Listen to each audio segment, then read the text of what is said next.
সেই অষ্টাদশ শতকে লেখা ভারতচন্দ্রের বিদ্যাসুন্দরে রয়েছে, ময়ূর চকর সুখ চাতকে না পায়, হায় বিধি পাকাম দাঁড় কাকে খায়।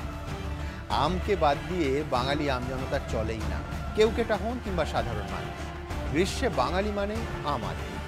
রসনা বিলাসে যদি একটা নবরত্ন সভা বসানো যায়, তাহলে হিমসাগর, ফজলি, গোলাপখাস, ল্যাংড়ারা নিঃসন্দেহে এক একটি রত্ন। কিন্তু আমের এহেনো রসালো সম্মোহনের পেছনেও কি লুকিয়ে থাকছে বিষের বিপদ? দ্রুত কাঁচা আমকে পাতে পৌঁছে দিতে এখন ব্যবহার করা হচ্ছে ইথিলিনের। কিন্তু আমার আপনার মতো অজস্র আমবিলাসীর শরীরে ঢুকছে ক্ষতিকর রাসায়নিক।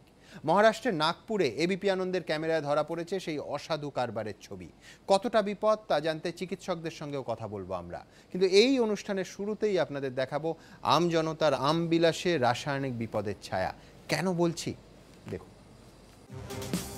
চাঁদি ফাটা গরম, বাইরে পা দিলেই ঘামে ভিজে চুপচুপে। তবুও আম বাঙালি প্রতি বছর গ্রীষ্মের অপেক্ষায় থাকে একটাই কারণে, আম। কারণ আম তো আর আম জিনিস নয়। কিন্তু বাজারের এই পাকা আম কোথা থেকে আসছে আর কিভাবে তা পাকানো হচ্ছে সেটা জানেন কি? জানলে আপনার আম প্রীতিতে জোর ধাক্কা লাগতে পারে। সত্যিটা খুঁজে বের করতে আমরা পৌঁছেছিলাম নাগপুর। এটা নাগপুরের কলমনা বাজার। প্রতিবার গ্রীষ্মের মতো এবারও বাজার ছেয়ে গেছে আমে। এখান থেকেই বাক্সে ভরে আম পাঠানো হয় বিভিন্ন রাজ্যে। এক নজরে দেখে আপনার মনে হতেই পারে যে দূরে পাঠানোর জন্য হয়তো আমগুলি এত যত্ন নিয়ে প্যাক করা হচ্ছে, কিন্তু বাস্তবটা মোটেও তা নয়। ভালো করে দেখুন, এখানে যে আমগুলি বাক্সবন্দি করা হচ্ছে তা একেবারে কাঁচা। কিন্তু এই আমই পশ্চিমবঙ্গের ক্রেতাদের হাতে পৌঁছতে পৌঁছতে একেবারে পেকে হলুদ হয়ে যাবে। তবে এটা ভাবার কোনো কারণ নেই যে পশ্চিমবঙ্গে ঢোকার মুখে এসে আম হলদে হয়ে যায়, কারণ মাত্র 6 ঘন্টাতেই পাকানোর কাজ শেষ হয়ে যায়। তারপর আপনি দিল্লি নিয়ে যান কিংবা লখনৌ, আমের রং দেখে ক্রেতারা ঝাঁপাতে বাধ্য। আপনি হয়তো ভাবছেন এ আবার কোন ম্যাজিকে সম্ভব? এই ম্যাজিকের নাম ইথিলিন র্যাপার, যা আদতে একটি রাসায়নিক।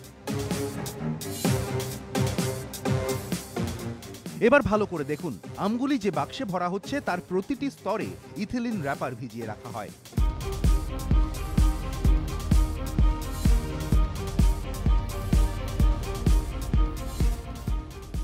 বাক্সবন্দির কয়েক ঘন্টার মধ্যেই কাঁচা আমকে পাকিয়ে দেয়। গ্যাস চেম্বারে সবুজ আম হয়ে যায় হলদে। হলদে রং দেখে আপনি ভাবলেন গাছ পাকা, কিন্তু আদতে কি দিয়ে কাঁঠাল পাকানোর মতো বিষয়। ফুড অ্যান্ড ড্রাগ বিভাগ বলছে ইথিলিন র্যাপার ব্যবহারের জন্য আম ব্যবসায়ীদের কোনো ছাড়পত্র দেওয়াই হয়নি। 3 जगह ऐसा पाया गया है कि भाई आर्टिफिशियल राइपनर्स जो है वो इस्तेमाल में लाए जा रहे थे, तो करीब करीब 1,70,000 कीमत का जो है स्टॉक वो हमने फ्रूट्स का, मैंगो फ्रूट्स जो है 1,70,000 के जो फ्रूट्स है हमने सीज किए। আপনি ভাবতেই পারেন আম তো খোসা ছাড়িয়ে খাচ্ছি, তাহলে আর ক্ষতি কি? কিন্তু না, সেগুড়ে বালি। ছোটবেলা থেকেই শুনে আসছি ফল পাকাতে ক্যালসিয়াম কার্বাইড ব্যবহার করা হয়, কিন্তু ক্ষতির কথা ভেবে তার ব্যবহার নিষিদ্ধ করা হয়েছে। কিন্তু অসাধু ব্যবসায়ীদের কি আর ছলের অভাব হয়? এখন তাদের ভরসা চীন থেকে আমদানি করা এথানল। এবিপি আনন্দ। ডক্টর রজত চৌধুরীকে দিয়ে শুরু করবো। ডক্টর চৌধুরী, কোনো গবেষণালব্ধ কোনো বিশ্ববিদ্যালয়ের রিপোর্ট নয়, কোনো ইপস অ্যান্ড বাটস নেই, একেবারে পরিষ্কার। নাগপুর থেকে কলকাতা 21 ঘন্টা লাগে, আমি বলছি 6 ঘন্টায় এই আম পেকে যাচ্ছে। একেবারে ক্যামেরার সামনে সেই ছবি আমরা দেখাচ্ছি। মানে আমরা যখন সেইটা খাচ্ছি, সেই আম, আমি জেনে খাচ্ছি আম, না জেনে খাচ্ছি ইথিলিন। কি কি ক্ষতি হতে পারে সাধারণ মানুষের শরীরে? এখানে কয়েকটা বিষয় মাথায় রাখা উচিত। প্রথম হচ্ছে যে এই মানে একটা হচ্ছে যে কনসেন্ট্রেশন অফ ইথিলিন অক্সাইড কত, নেক্সট হচ্ছে যে ইথিলিনটার সোর্সটা কোথা থেকে, রাইট? ইথিলিনের পার্টস পার মিলিয়ন কত, আর ইথিলিনের সোর্সটা কোথা থেকে। এবার যদি এটা সোর্স হয় যে হাইড্রোজেনেশন অফ অ্যাসিটিলিন থেকে, মানে C2H2 থেকে যদি হাইড্রোজেনেশন করে আমরা যদি C2H4 তৈরি করি, যেটা আজকে আলোচনার বিষয়, এবং সেই যদি C2H2 সোর্সটা যদি একটা ইন্ডাস্ট্রিয়াল কার্বাইড হয়, তাহলে ডেফিনেটলি যেটা খুব ইজি মানে অ্যাভেলেবেল কিন্তু ইজিলি হওয়া উচিত নয়। 2006-এর ফুড সেফটি অ্যাক্টে এবং ফ্যাসাইয়ের নির্দেশে কিন্তু পুরো বন্ধ 2006-এর পর থেকে, যে কার্বাইড কিন্তু একদম ইউজ করা একদম নিষিদ্ধ।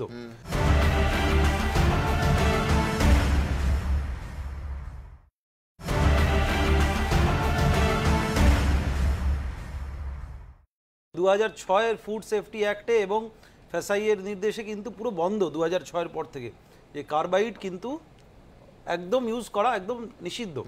সেখানে যদি কার্বাইড থেকে অ্যাসিটিলিন হয়ে হাইড্রোজেনেশন হয়ে যদি ইথিলিনটা সোর্স হয়, তাহলে ডেফিনেটলি সেটার কিন্তু আর্সেনিক আর ফসফরাসের ইনটক্সিকেশনস আসতে পারে, এবং সেখান থেকে কি হয়, সেখান থেকে মেনলি আমাদের খাদ্য পুরো এন্টায়ার গ্যাস্ট্রিক সিস্টেমে সেখানে আলসার থেকে শুরু করে লং টার্ম এফেক্টস, মানে এরকম যদি 5 বছর 6 বছর হতে থাকে ক্যান্সার পর্যন্ত হতে পারে বলে।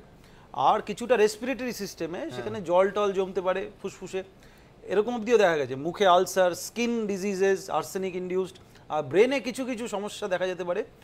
হ্যাঁ, ব্রেনে সমস্যা মানে কি, সে ভুলতে পারে, তার নানান রকম মুড ডিস্টারবেন্সেস হতে পারে।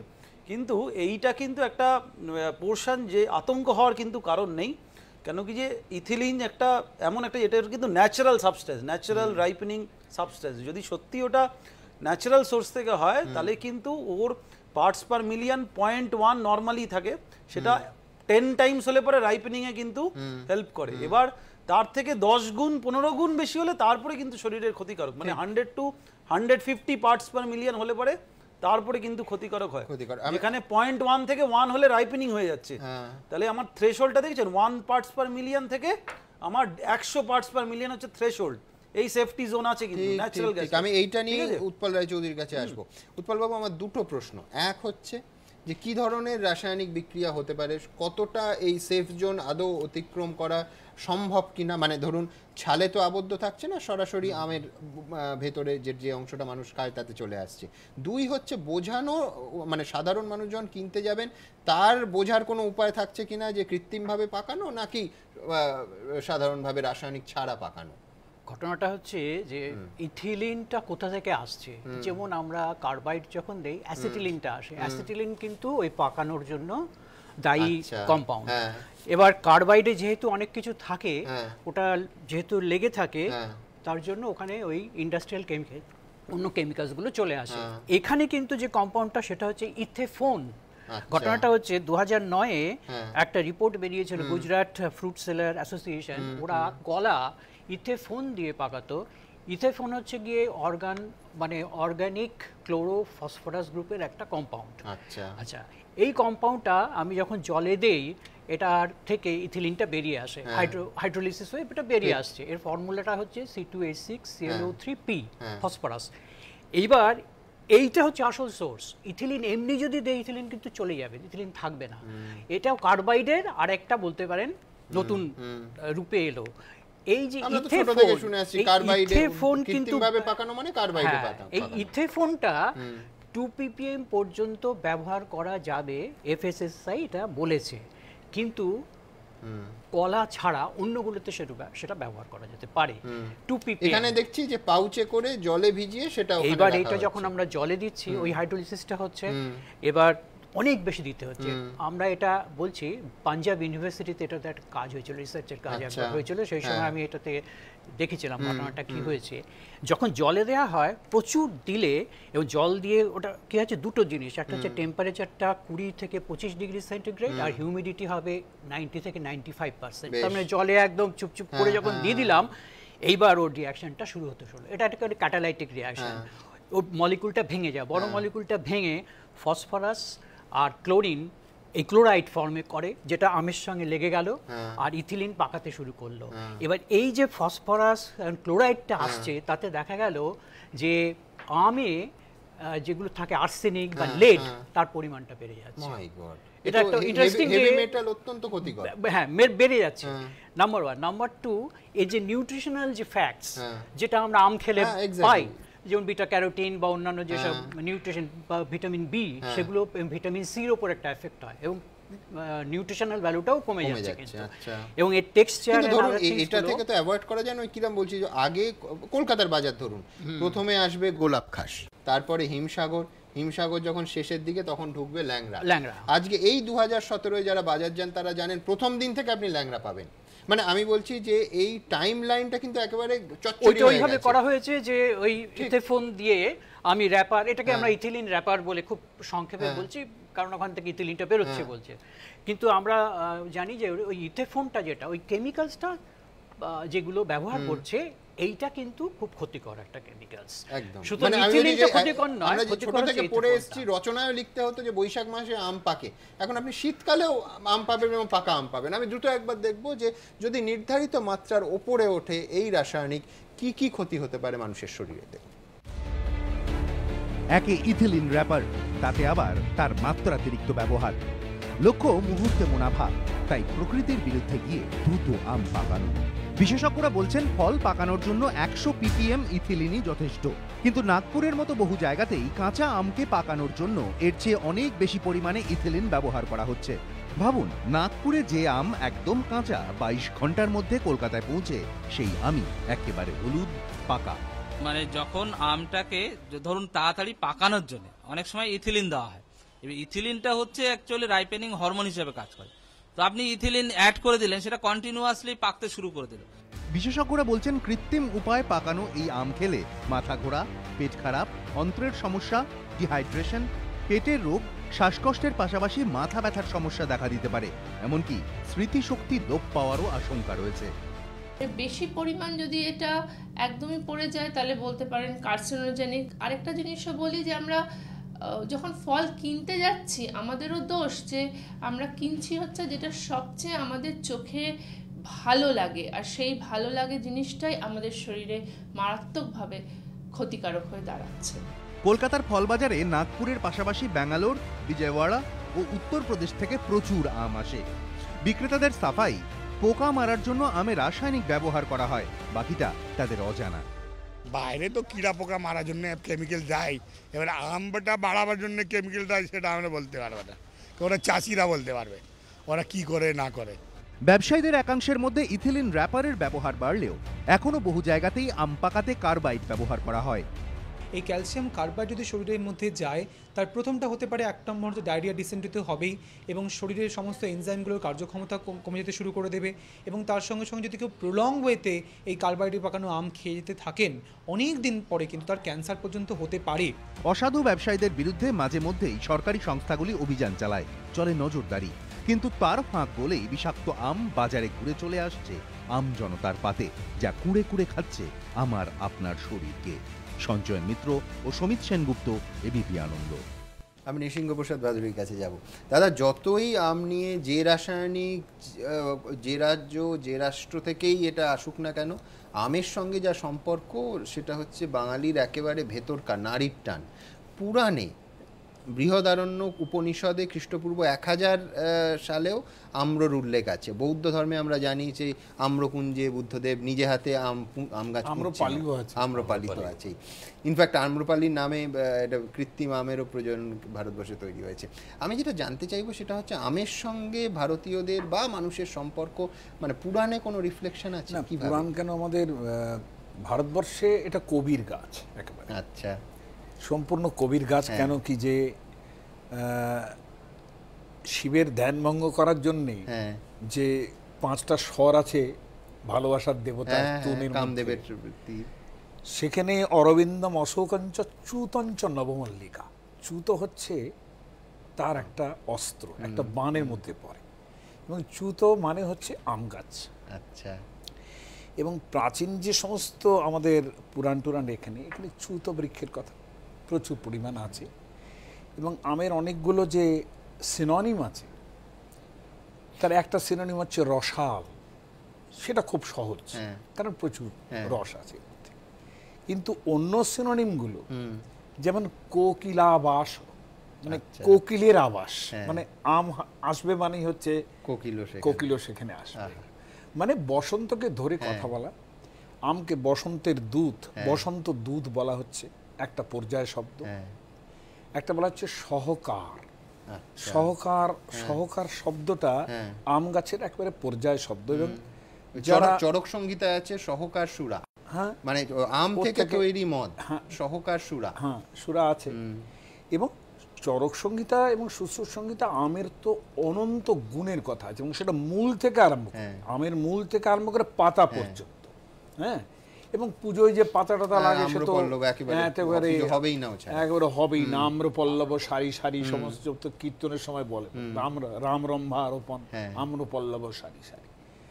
কিন্তু এই যে চ্যুতবৃক্ষ, ধরো অভিজ্ঞান শকুন্তলা নাটক, সেখানে কিভাবে কল্পনা করছে যে একটা সহকার বৃক্ষ এবং তার তলায় একটা লতা গাছ তৈরি হয়েছে, সেই লতাটা সহকার বৃক্ষকে জড়িয়ে জড়িয়ে উঠেছে।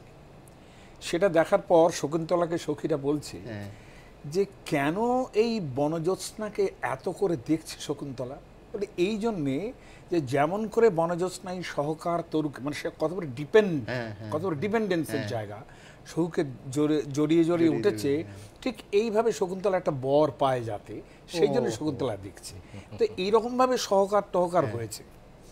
আর কি কালিদাস নিজে যখন একবার উমার যাচ্ছেন শিবের ধ্যানভঙ্গ করার জন্য, ভালোবাসার দেবতা এসে দাঁড়িয়েছেন, সেখানে অলরেডি যখন অকাল বসন্তের উদয় হলো, তখন কোকিলের সম্বন্ধে বলা হচ্ছে চ্যুতাঙ্কুরাস্বাদ কষায় কণ্ঠ, মানে ওই চ্যুতের যে আমার যে মুকুলগুলো আর কি, সেগুলো একটু খাওয়ার ফলে ওর গলাটা কষায়, মানে ছেড়ে গেছে, যেটা খুব ভালো ভালো শব্দ বেরোচ্ছে আর কি, এরকম চ্যুতাঙ্কুরাস্বাদ কষায় কণ্ঠ।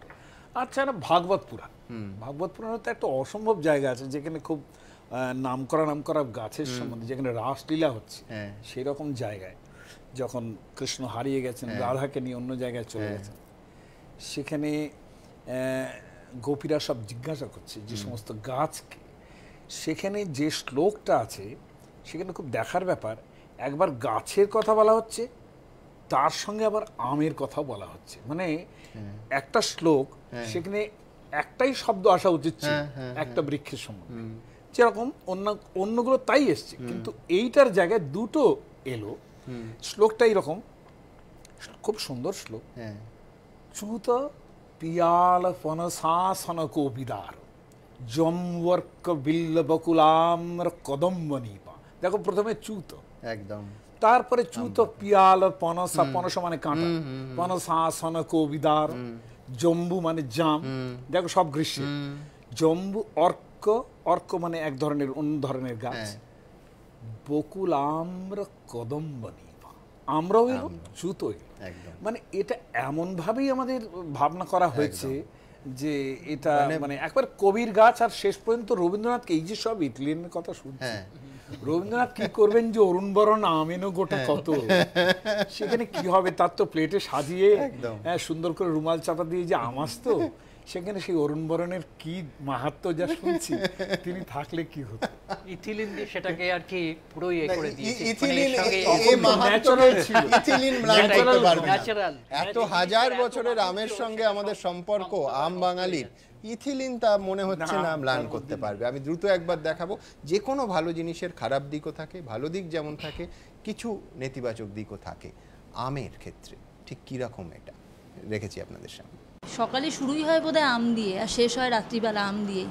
হ্যাঁ, এই সময় মানে ভাতটাই কম খাওয়া হয়, আম খেয়েই মোটামুটি পরিবারের সকলের পেট ভরে যাচ্ছে।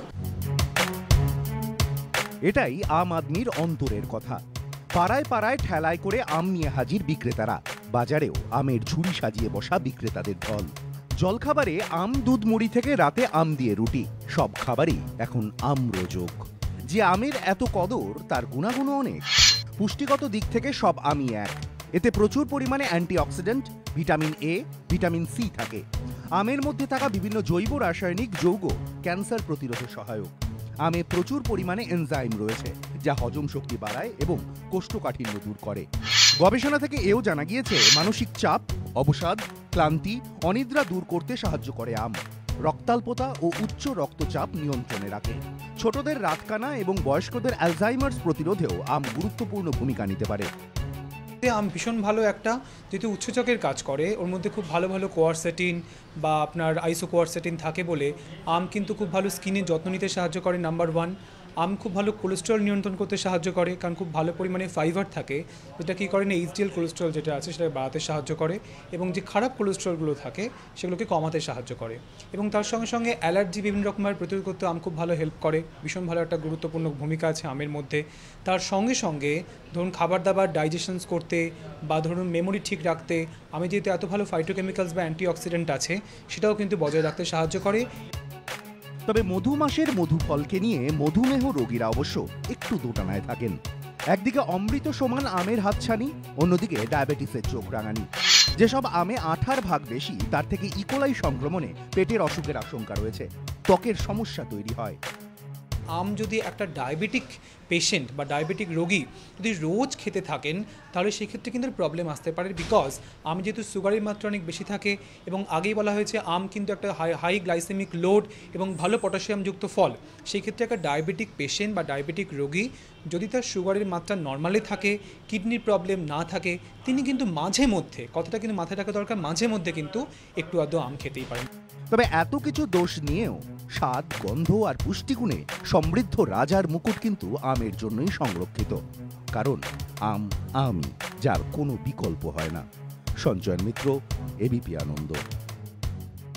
সৈকত, কোনো সন্দেহ নেই যে এরকম একটা সাধু ফল সাহিত্যে তার প্রচুর পদচিহ্ন রেখে যাবে। পঞ্চম শতাব্দীর শেষ ভাগে মনসামঙ্গল কাব্য বিজয়গুপ্ত লিখছেন, একে একে যত ব্যঞ্জন রাঁধিল সকল, শৌল মৎস্য দিয়া রাঁধে আমেরও অম্বল। মানে শোল মাছের সঙ্গে আম কিন্তু একটা প্রাচীন পদ। অন্নদা মঙ্গল কাব্যে যেটা দিয়ে শুরু করেছিলাম, সেখানে অন্নদার পুজোয় ব্রাহ্মণ ভোজন করা হচ্ছে। সেই ব্রাহ্মণ ভোজনের মেনু হচ্ছে আম দিয়া শোল মাছ ঝোল চচ্চড়ি। মিলন দত্তের বইতে পড়ছিলাম। আমি বলছি যে সঙ্গীতে আমের কিরকম জায়গাটা? সঙ্গীতে ইনফ্যাক্ট আম নিয়ে কোনো গান আমি শুনিনি এখনো পর্যন্ত। আচ্ছা, অনেক কিছু, অনেক রকম ফল বা অন্যান্য লুচি, কচুরি এসব নিয়ে হয়েছে, কিন্তু আমটা এখনো পর্যন্ত আমি আশা করি গীতিকাররা শুনছেন, শিগগিরই আমরা কিছু আম দিয়ে কিছু এখনো পর্যন্ত বেরোয়নি। তবে আমটা তো আমাদের, মানে কি বলবো, গরম আমাদের পছন্দ নয়, কারোরই পছন্দ নয়, বিশেষ করে গ্রীষ্মকালীন যেখানে আমরা থাকি। কিন্তু ওয়েট করে থাকি বোধহয় কখন আম আসবে এবং বাজারে গিয়ে আম কেনা হবে, সেই আম খাবো। এটা যে তোমরা দেখাচ্ছ, এটা তো মানে ভয়ঙ্কর লাগছে। এখন তো মানে ইথিলিন দিয়ে, কার্বাইড দিয়ে শুনেছিলাম, আজকে শুনলাম ইথিলিন। তারপরে আমার মনে হয় না যে বাঙালিদের আম খাওয়া কমবে। বড়জোর জিজ্ঞেস করে নেবে যেটা করতে গেছে, নাগপুর থেকে আসেনি তো। আচ্ছা, হ্যাঁ, এটা ডাক্তারদের সার্টিফিকেটটা দেখানোর মতো অবস্থা হবে আর কি, যে কোথা থেকে পাস করেছে। তারপরে আম সবসময় আমই থাকবে। এবং ছোটবেলা থেকে সেই যে মানে দুধের সঙ্গে আম, একটুখানি অনেক সময় করতাম কি, চুরি করে আম খেতাম, কারণ এই ফ্রিজের মধ্যে আম রাখলে ওটা বেশ ঠান্ডা হয়ে থাকতো, একটুখানি দাঁতে একটু ছিঁড়ে নিয়ে সেই যে চুষে চুষে আম, এগুলো আর এই ইথিলিন, কার্বাইড এসব দিয়ে আমাদের দমানো যাবে না কোনো মতে। দেশি আম খেতাম চুষে চুষে একবারে। হ্যাঁ, হয়তো তখন এতগুলো ছিল, কিন্তু একটু বড় হওয়ার পরে কিন্তু কার্বাইডটা যথেষ্ট শুনেছি। আর তারপরেও ধরুন মানে মির্জা গালিব, হ্যাঁ, কার্বাইডে পাকানো আম যদি খেয়েও থাকি, সেই খেয়ে যদি এত বছর চলে আসে, বাকি জীবন আম ছাড়া যাবে না, আম ছাড়া যাবে না। আর আমাদের তো পশ্চিমবঙ্গে মানে শুরু হয় জিয়াগঞ্জে, আমি যত শুনেছি, মানে মুর্শেদ কুলি জাফর খানের গল্প, হ্যাঁ, তার বাগানে আম হয় এবং সেটা ওনার খুব পছন্দ ছিল। দিল পছন্দ নাম, নবাব পছন্দ, এই সমস্ত নাম এখন বোধহয় খুব একটা পাওয়া যায় না, এগুলো আর শুনি না। মুর্শিদাবাদের নবাবের আঙুলের বাগানগুলো কিন্তু একদম অ্যাজ ইট ইজ আছে, গোলাপ বাগ। এবং বাংলা ভাষা কিভাবে এসছে, যে দক্ষিণ ভারতের বঙ্গানা পল্লী, এইখান থেকে আম এসছে, আমরা বাংলায় বেগুন ফুলি বলে সেটা চালাচ্ছি। বেগুন ফুলি, মানে শব্দের কিভাবে চেঞ্জ হয়েছে, তাই না?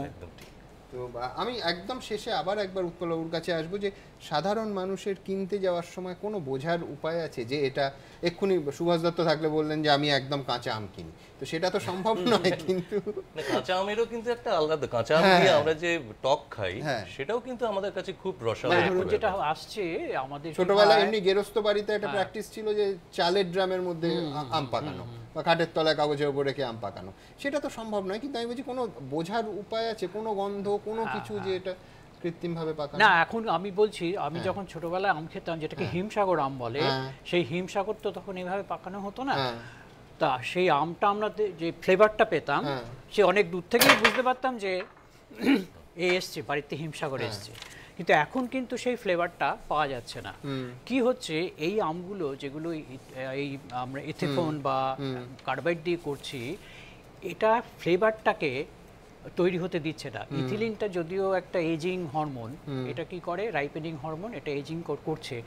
সবুজ ভাবটাকে কমিয়ে একটা লালচে ভাব বা হলুদ ভাব করছে, দেখে মনে হচ্ছে পাকা, কিন্তু ভেতরে যে টেক্সচার, তার অ্যারোমা, তার টেস্ট, এগুলো কিন্তু আর আগের মতো থাকছে না, পাল্টে যাচ্ছে। তা আমরা যখন আমটা কাটি, আগে এখন কি হচ্ছে, আমাদের কনজিউমার যে বয়সে আসছে, এখন আমরা যা জানি হিমসাগর আম বা আমরা যা জানি দার্জিলিং লেবু, সেগুলো তো তারা বুঝবে না। তা এখন হিমসাগর বলে সবকিছুই চালিয়ে দেওয়া যাচ্ছে, কিন্তু কোনটা সঠিক হিমসাগর তার সম্বন্ধে জানতে গেলে আগে আমাদের পুরনো মানুষদের নিতে হবে, তারা সেই নলেজটা। এবং আরেকটা জিনিস হচ্ছে যে আমাদের এই যে হিমসাগরের যে জিআই, মানে জিওগ্রাফিক ইন্ডিকেশন, এইটা ঠিকভাবে যদি থাকে তবে আগামী দিনে কিন্তু কোনটা প্রকৃত হিমসাগর আর কোনটা নকল হিমসাগর সেটাও আমরা বুঝতে পারবো। একদম। তবে আমি ডক্টর চৌধুরী, আপনি বুঝতে পারবেন, ডক্টর চৌধুরী কিছুটা আশার আলো দেখিয়েছেন যে সাধারণভাবে বিপদ সীমার কিছুটা নিচেও থাকতে পারে। সুতরাং আমি নিশ্চিত যে ঠিক আছে, নাগপুরের একটা অংশে এবিপি আনন্দের ক্যামেরায় যা উঠে এসেছে নিঃসন্দেহে গোটা ভারতের বা গোটা রাজ্যের সার্বিক চিত্র সেটা নয়। এই আশাবার্তা দিয়ে অন্তত আজকে আমি শেষ করব। আম বাঙালির যে আম সংস্কৃতি সেটার দিকে একটু নজর রেখে। আমি বলেছিলে বলে আমি একটা গান এমনি আমি নিজে তৈরি, আরে বলো এটা দিয়ে আজ শেষ। একটা গান ছিল পান চাই পান বলে, আচ্ছা সেটা আমি করেছি আম চাই আমে, চুরি করিনি, না ছোট করে একটু ক্রিয়েশনে। হ্যাঁ, আম চাই আম চাই আম, কাঁচা মিঠে ল্যাংরা ফজলি, বলুন কি চান বাবু বলুন কি চান, মুর্শিদাবাদের জিয়াগঞ্জে দিল পসন্দ আম, রাইসুন্নেসর মির্জা পসন্দ পানি পসন্দ আম, পয়সা কড়ি দাও আর কবিতুরাম খাও, বম্বে বিমলি বিয়ারা বারিকা মোহন ভোগ নাও, বম্বে বিমলি বিয়ারা বারিকা মোহন ভোগ নাও, কাঁচা মিঠে ব্যাংরা ফজলি বলুন কি চাই আজ বলুন কি চাই, আম চাই আম চাই আম সংস্কৃতির, আম বাঙালির আম সংস্কৃতির এইরকম ট্রিবিউট আর কি আছে দেখুন। র্যাপারে মোড়ানো হচ্ছে, বক্সে ঢোকানো হচ্ছে, 6 ঘন্টার মধ্যে কাঁচা আম পাকা, এ যেন ম্যাজিক। কিন্তু এই আমে কি আর সেই আমের স্বাদ থাকে?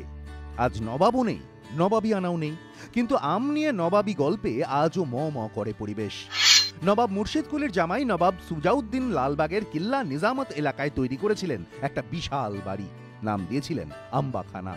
শোনা যায় একটা সময় ছিল যখন তুলোয় মোড়া জালি দিয়ে গাছ থেকে আম নামানোর পর তুলোর দস্তানা পরে সেই আম নিয়ে যাওয়া হতো আম্বাখানায়।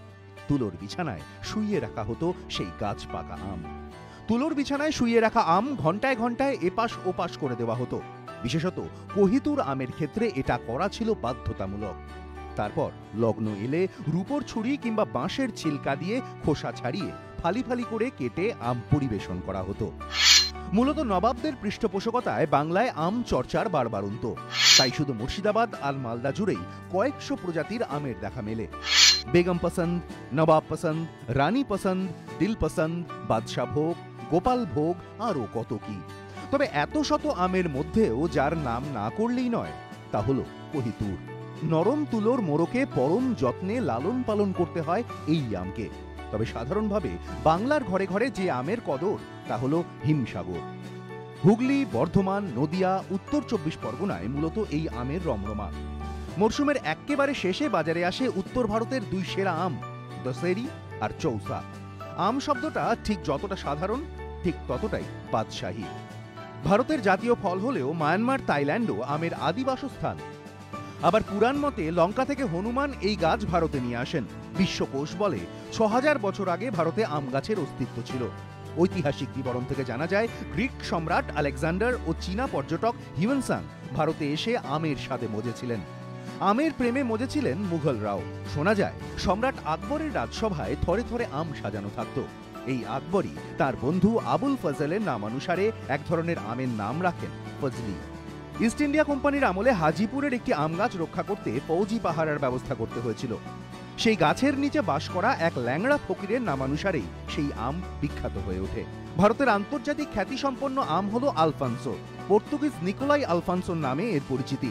বিশ্বে কয়েক হাজার প্রজাতির আম পাওয়া গেলেও আম প্রেমীরা ভারতের আমকেই জগৎ সেরা বলে মনে করেন। ধন্য আকবর, যিনি এর নাম দিয়েছিলেন শের-ই হিন্দুস্তান। সঞ্চয়ন মিত্র, এবিপি আনন্দ।